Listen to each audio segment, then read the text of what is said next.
Good morning students. 11वीं वाले बच्चे, सिद्धि हिंदी विद्यालय की इस ऑनलाइन क्लासेस में आपका हार्दिक स्वागत है। अब बच्चों, यहाँ पे हमारा ये जो पाठ जिसका हम यहाँ पे रजनी जो पाठ है, इस पाठ के जो साहित्यकार अर्थात लेखिका है, यहाँ पे उनका हम परिचय प्राप्त कर रहे थे, जिनका नाम है मनु भंडारी, जिनको हम आगे भी 10वीं के क्लास में एक कहानी यह भी उसमें हम पढ़ चुके हैं। यहाँ पे हम मनु भंडारी का परिचय प्राप्त कर रहे थे। यहाँ पे हमने ये भी देखा था कि वो ज़्यादातर उन्होंने कहानियाँ, उपन्यास, नाटक लिखे, जिसमें यहाँ पे उन्होंने पटकथाएँ भी लिखी। पटकथा यानी कि फिल्मों के लिए, धारावाहिक के लिए, सीरियल जिसको हम कहते हैं, उसके लिए उन्होंने स्टोरी भी लिखी।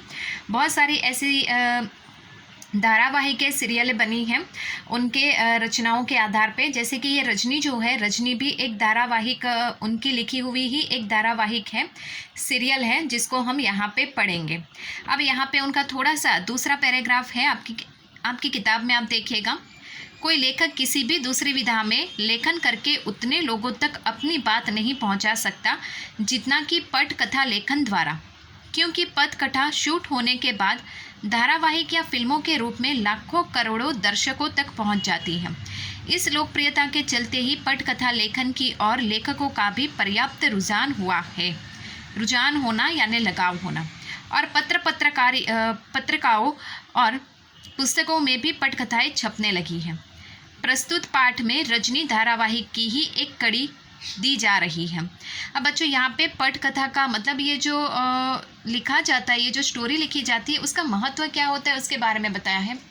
तो यहाँ पे बच्चों ये जो है ज़्यादातर किस प्रकार से ये पटकथा जब लिखी जाती है तो उसको जैसे कि धारावाहिक के रूप में, सीरियलों के रूप में यहाँ पे फिल्माया जाता है, तो किस प्रकार से ये सब होता है उसके बारे में है। और अगर समझ लो कि ऐसी कोई स्टोरी बनती भी है, उसके ऊपर कोई यहाँ पे कोई पात्र भी निभाया जाता है, कोई कहानी, कोई सीरियल बनती है, तो उसको लाखों लोग, करोड़ों लोग देखते हैं और दिखने के बाद यहाँ पे उसका अभिप्राय प्रस्तुत करते हैं। जो किताबों में छपा हुआ होता है वो कोई यहाँ पे ज़्यादा पढ़ नहीं पाते हैं, लेकिन अगर उसके ऊपर कोई धारावाहिक, सीरियल, स्टोरी बनाई जाए तो फिर उसको लाखों लोग देखते हैं। जो जिसको पढ़ना नहीं आता वो लोग भी देखते हैं। तो यहाँ पे ये पटकथा लेखन जो है वो काफ़ी बच्चों प्रसिद्ध हुआ। उसके बाद यहाँ पे रजनी पिछली सदी के 90 दशक का एक बहुचर्चित टीवी धारावाहिक रहा है, मतलब एक सीरियल रही है। यह वह समय का था जब हम लोग और बुनियाद जैसे सोप ओपेरा दूरदर्शन का भविष्य गढ़ रहे हैं। बासु चैटर्जी के निर्देशन में बनी इस धारावाहिक की हर कड़ी अपने में स्वतंत्र और मुकम्मल होती थी और उन्हें आपस में गुंथने वाली सूत्र रजनी थी। हर कड़ी में वह जुआर और इंसाफ पसंद स्त्री पात्र किसी न किसी सामाजिक, राजनीतिक समस्याओं से जूझती नजर आती थी। प्रस्तुत अंश में व्यवसाय, बढ़ती शिक्षा की समस्या की ओर हमारा ध्यान खींचता है। मतलब ये जो रजनी है, ये जो है वो एक धारावाहिक, मतलब एक बहुत ही बड़ी लंबी सी सीरियल है जो बासु चैटर्जी ने बनाई थी। और लिखने वाले जो थे यहाँ पे मनु भंडारी लेखिका थी। यहाँ पे रजनी, हमारे पास जो एक छोटा सा धारावाहिक का सिर्फ एक छोटा सा टुकड़ा ही रखा गया है हमारी किताब में। उसमें कहानी में भावार्थ आपको बताती हूँ। रजनी एक ऐसी औरत है कि जो समाज में लोगों का पथ प्रदर्शन करती है। अब स्टोरी कुछ ऐसी है कि उसकी मित्र है लीला, उसका बेटा जो है वो किसी स्कूल में पढ़ता है। वो पढ़ने में बहुत होशियार है, लेकिन मैथ्स में एक दिन क्या होता है, रजनी अपनी मित्र लीला से मिलने के लिए उसके घर जाती है। तब उसी समय लीला का जो बेटा है वो भी वहाँ पर आ पहुँचता है। उस दिन उसका रिजल्ट होता है। वैसे तो लीला का बेटा जो है वो पढ़ने में काफ़ी होशियार था, लेकिन यहाँ पे मैथ्स में उसके कम अंक आते हैं। अब बच्चा घर पे आता है और आपको पता होगा कि स्वाभाविक तौर से वो घर पे आके ना सॉल्यूशन करता है कि उसके कितने, कौन से सब्जेक्ट में कितने अंक आए होंगे। लेकिन यहाँ पे थोड़ा अलग हो जाता है। बच्चा घर पे आता है, पिताजी के साथ बैठकर उसका पेपर ख़त्म जो हो गया होता है उसका पूरा सॉल्यूशन करता है, तब उसके मतलब ज़्यादा अंक होते हैं। लेकिन जैसे ही स्कूल का रिजल्ट आता है तो मैथ्स में उसके कम अंक आते हैं। बच्चा घर पे आता है तो इतना खुश नहीं होता है। लीला ये देखती है और पूछती है अपने बच्चे से कि वो क्यों नाराज़ है।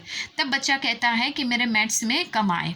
तब यहाँ पे बच्चा अपनी माँ से कहता है कि मैंने आपको पहले ही कहा था, मुझे स्कूल के ही किसी सर के पास आप मैथ्स का ट्यूशन लगवा दीजिए ताकि मेरे अच्छे अंक आए। बच्चे के दिमाग में एक बात कर गई थी कि स्कूल में पढ़ाने वाले जो शिक्षक होते हैं उनके पास से ट्यूशन लेने से ही अच्छे अंक आते हैं।